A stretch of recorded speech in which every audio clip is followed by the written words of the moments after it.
मैंने थंबनेल में लिखा था 2 चीज के ऊपर आपको ध्यान देना है। इस चीज के ऊपर ध्यान दे करके जो रेमेडी मैंने बताया है उसको ध्यान में रखते हुए आगे बढ़िए, नहीं तो कहीं ना कहीं राहु केतु के कारण यहाँ पर दुविधा उत्पन्न हो सकता है। लेकिन डरिए नहीं, मैंने बताया है जितना गुढ़ और जितना गंभीर समस्या उतना ही गुप्त और दिव्य उपाय मैं आपको बता रहा हूँ।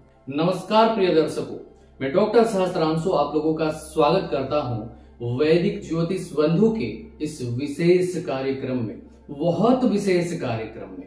वृश्चिक राशि वालों के लिए 2025 का वर्ष कैसे व्यतीत होने जा रहा है इसके ऊपर हम भलीभांति चर्चा करने जा रहे हैं। साथ ही साथ संपूर्ण वर्ष फल को हम बहुत ही अच्छे से समझेंगे और थंबनेल से आपको पता चल ही गया होगा कि इस वर्ष में काफी कुछ आपके लिए अच्छा भी है, लेकिन कहीं ना कहीं 2 चीजों में आपको ध्यान देने की आवश्यकता है। तो जिस भी क्षेत्र में आपको कोई दुविधा का सामना करना पड़ेगा उतना ही गुप्त उपाय हम आपको बताने जा रहे हैं, तो इस कार्यक्रम में आखिर तक जरूर बने रहिए।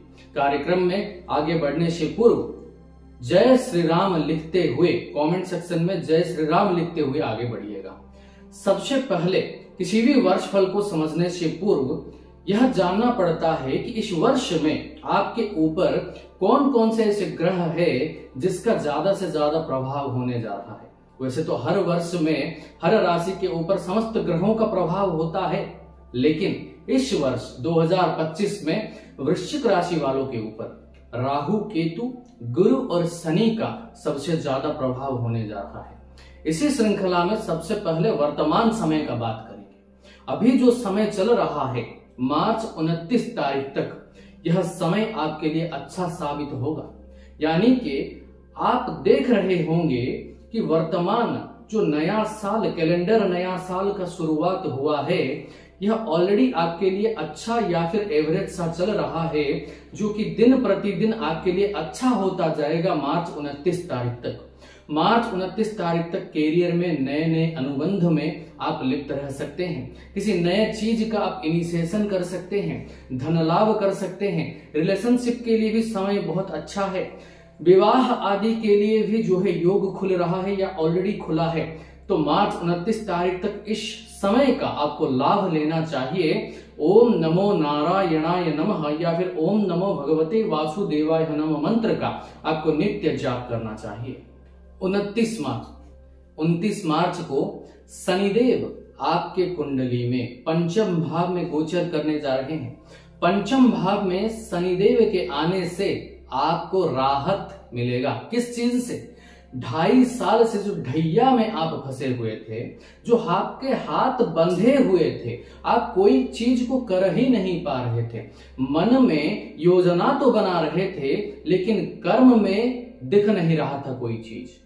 बहुत सारे चीज आपका डिले हो रहा था, घर संसार में कलह कलेश था, आपका पैसा किसी के यहां फंसा हुआ था, कोई क्लैरिटी आपको दिख ही नहीं रहा था। उन सारे चीजों में राहत मिलेगा क्योंकि ढैया समाप्त हो रहा है मार्च 30 तारीख को 2025 में। तो ढैया तो खत्म हो जाएगा, शनि पंचम में आकर के संतान का सुख प्रदान करेंगे, प्रेम संबंध को प्रगाढ़ करेंगे।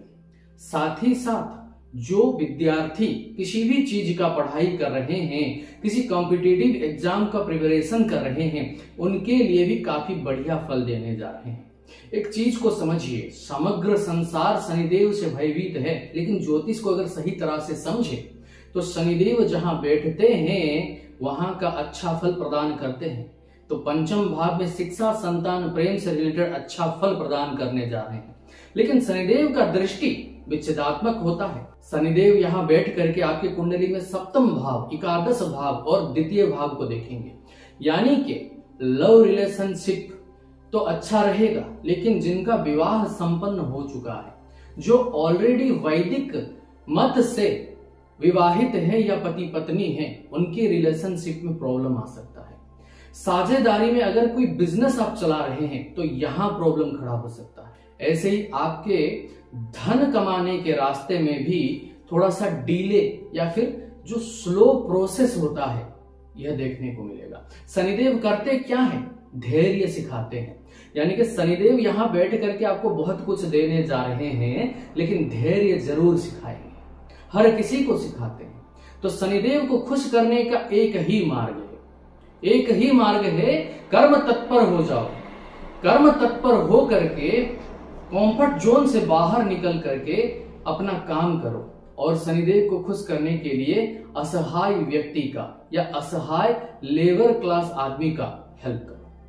ठीक है, तो जो रेमेडी जिस चीज के लिए बता रहा हूं इसको लिख लीजिए। 2-4 दिनों का बात नहीं है, वर्ष पर्यंत इसको आपको आजमाना है, तभी आप इस वर्ष के लिए सही रणनीति अपना पाएंगे। द्वितीय भाव के ऊपर शनिदेव की दृष्टि होने से आपके वाणी के कारण आप किसी के साथ खराब व्यवहार कर सकते हैं, लोगों के साथ संबंध खराब हो सकता है, या फिर आपके कुटुंब में किसी के साथ संबंध खराब हो सकता है, संचित धन भी खराब हो सकता है।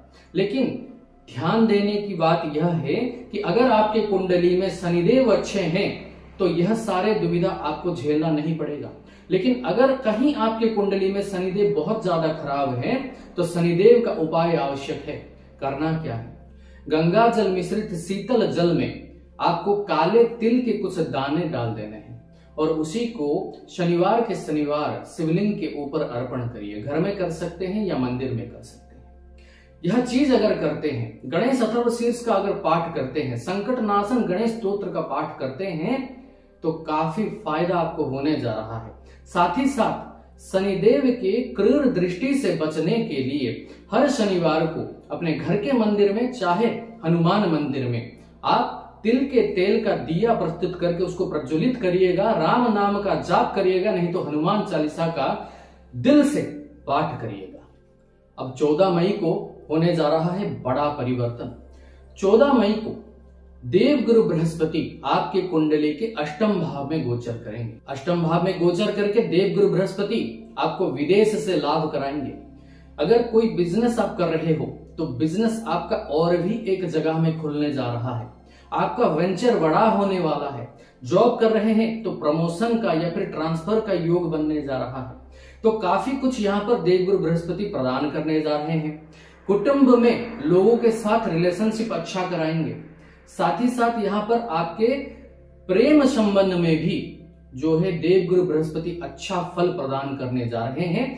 घर में कोई नया चीज आप लेकर के आ सकते हैं, नया बड़ा खरीदारी कर सकते हैं, घर में रिनोवेशन का काम हो सकता है। तो काफी कुछ बढ़िया यहाँ पर देवगुरु बृहस्पति आपको देने वाले हैं। आर्थिक रूप से भी यह समय आपके लिए काफी बढ़िया रहने वाला है।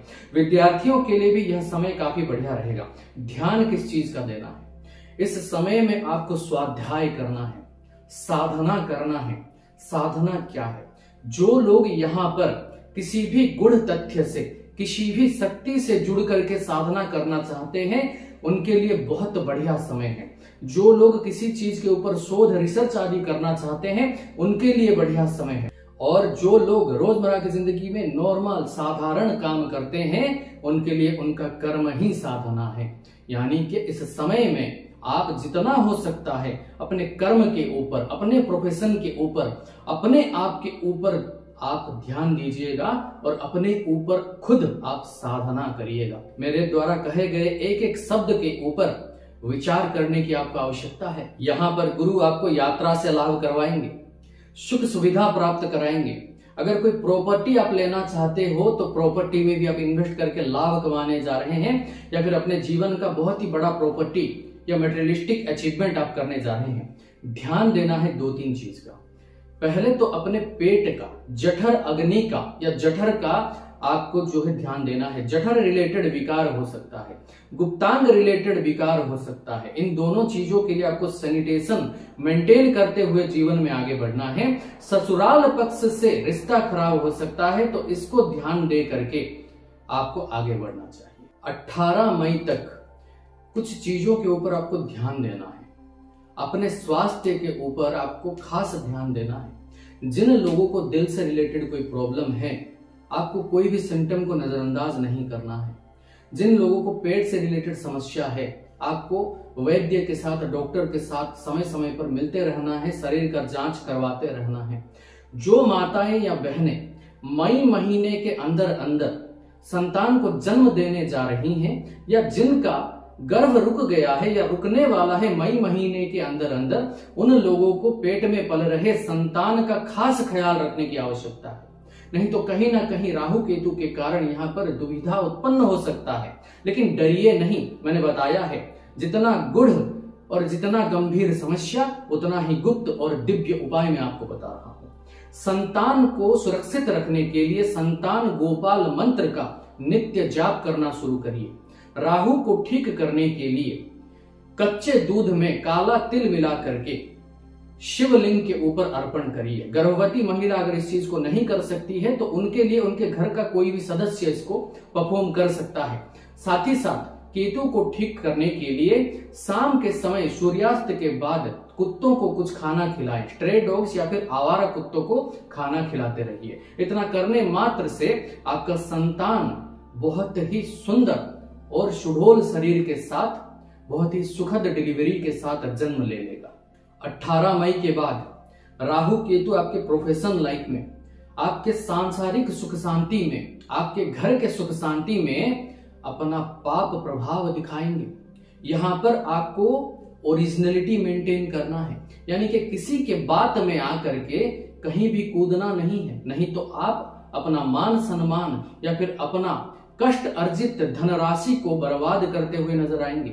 इसलिए घर में जो बड़े बुजुर्ग हैं उनका बात जरूर सुने, लेकिन राह चलते किसी आदमी के बात को बहुत अहमियत देकर के किसी भी चीज के लिए आगे बढ़ना आपके लिए यहाँ पर क्षतिप्रद हो सकता है। 18 मई के पश्चात राहु केतु जो नेगेटिविटी आपको देने जा रहे हैं उसके लिए आप माँ छिन्नमस्तिका और माँ धूमावती इनका बीज मंत्र जो है आप नेट से ढूंढ लीजिए। छोटा छोटा मंत्र है, इसका नित्य 27 बारी जाप करना शुरू कर दीजिए।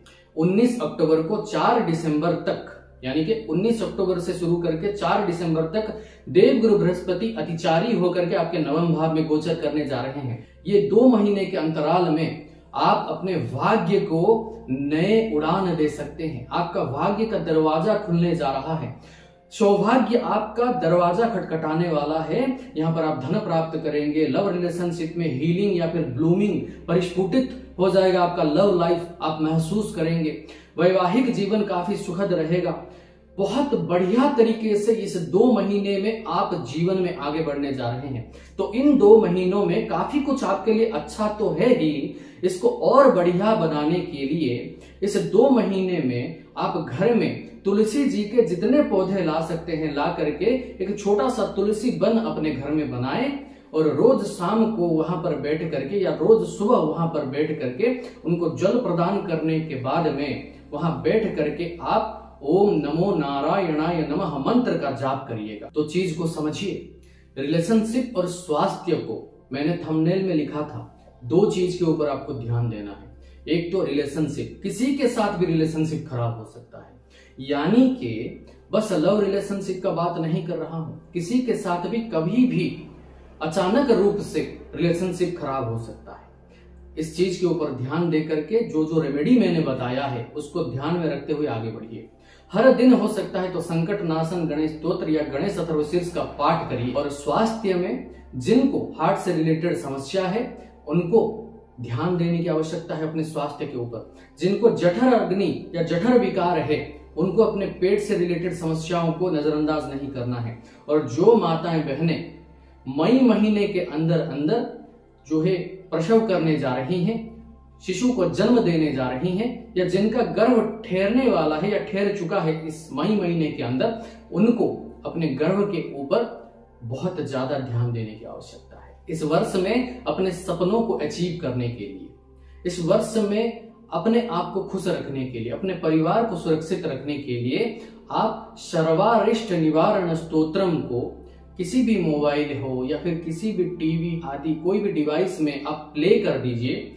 और वही मंत्र जब उच्चारण होते रहेगा आपके घर में, उसी समय में आप लोवान का धुनी या धुआं जो होता है उसको अपने घर में हर एक कमरे में जो है घुमा दीजिए।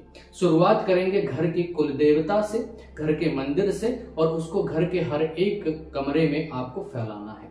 इतना करने मात्र से आपके ऊपर आने वाला हर संकट टलने लगेगा। आप सभी को हमारे तरफ से सहृदय जय श्री राम।